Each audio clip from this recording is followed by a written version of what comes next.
Good morning everyone, or magandang umaga sa inyong lahat na naman. So nandito naman po ako na bumalik. It's all about bonsai. So kagagaling ko lang naghunt itong nakuha ko, akala ko maganda, hindi man maganda. Kaya naisipan ko mamaya na lang ito ko tratrabahoin. And this early morning, itong microcarpa ang tinatrabaho ko, i-rewire ko ito ulit, kaya tinanggalan ko ng dahon. Ang nangyari kasi isa, naisip kong magpunta ako sa aking garden, kaya nagpunta ako doon. Then pagbalik ko is nakita ko naman ito namang wild lemon. Marami na siyang bunga pero parang it's dying ba, yung magmalatay. So, I'm sure na makikita ninyo after matikop ko ito na kailangan na itong iripat. So ito ang trabahuin ko ngayon. I-share ko sa inyo. Iripat ko itong aking wild lemon. So sayang, no? Tagalan siguro ko ito ng dahon, then yung bunga iwan ko lang siguro. I'm sure malaglag ito kasi maano man, what they call is maputlan na ako ni gamot. Pero pag hindi din natin, hindi ko rin ito gagawin, ang mangyari is maglagi na lang siyang ganito, yung parang namumutla ba. So bunot na natin. So dali lang kasi wala man ni angkor. Pero gahit yapon. So sana pakita ko malapitan. So puno na kayo ng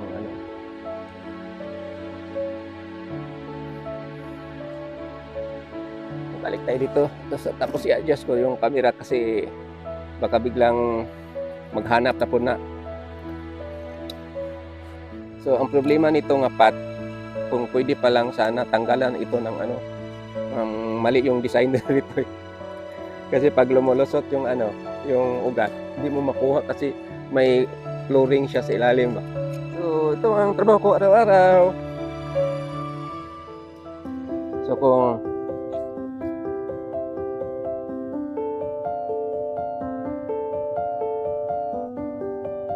dami-dami ko ng fruit na distract niya, may mga reaction ito nangyari. So either hindi diretso muna mabuhay. So sa taas hindi ko tinanggalan ng ito kasi pag ubusin ko ito, binla na lang ng kaunti, there's possibility na mamatay. Although marami na itong root na ano niya, naka-establish, pero hindi pa natin masiguro na mabuhay or ano ba, kanang safety ba siya sa pagripat, kasi ilang beses na ako na gumagawa ng repotting na mamatay ng akong giripat. So masabi ko rin nga kahit dugay na ko nagbonsai, ayan nabali naman gani ning sanga sao. Dugay na ko nagbonsai, napagoy posibilidad na ang tawag doon, magka-error. So dali lang pagripat. Ang may dildo pa. Ang matagalan lang ako dito itong pagtanggal ng mga dahon, kasi ganito yun ang pag ano ng repotting is kailangan mo nga tanggalan mo mga dahon, or kung mamatay yung tanom pagtanggalan ng dahon, ang gawin mo ikakat mo to 1/2.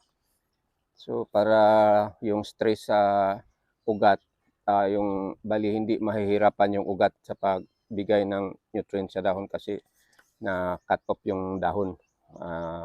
About that explanation is yung mga agriculturists alam nila ng ganyan. So tapos na. So asa naman akong gunting. So magsimula na ako na magtanggal ng dahon nito.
So natapos ko na tanggal lahat ng dahon. Ito na ang itsura. Tapos ang ginawa ko, hindi ko lang na-videohan ka kanina, is binabad ko siya sa tubig kasi parang may bubbles or hindi naka-compress masyado yung lupa dahil sa mga ugat. So totoo nga, may bubbles lumalabas.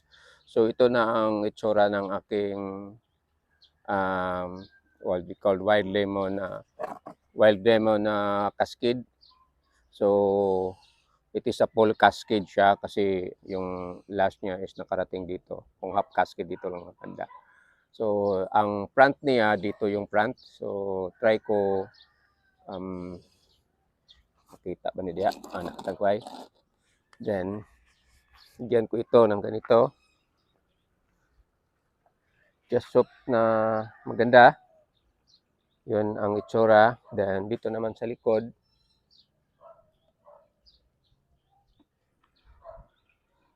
so yun ang itsura niya. So just hope na maganda ang kuha. So ito lang ang masishare ko for this morning.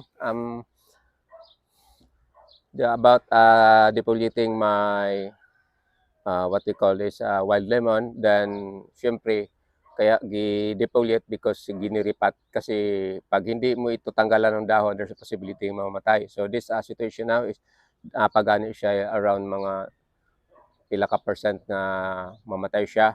So ang gawin ko nito after this is ilagay doon sa area kung saan yung hindi pa maigo og sunlight.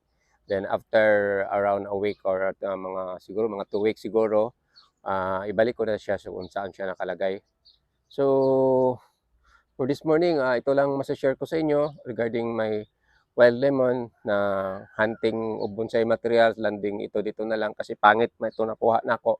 So itanim ko lang ito sa plastic. So again, maraming salamat sa panonood. God bless you all. Have a nice morning ahead of you. Bye-bye.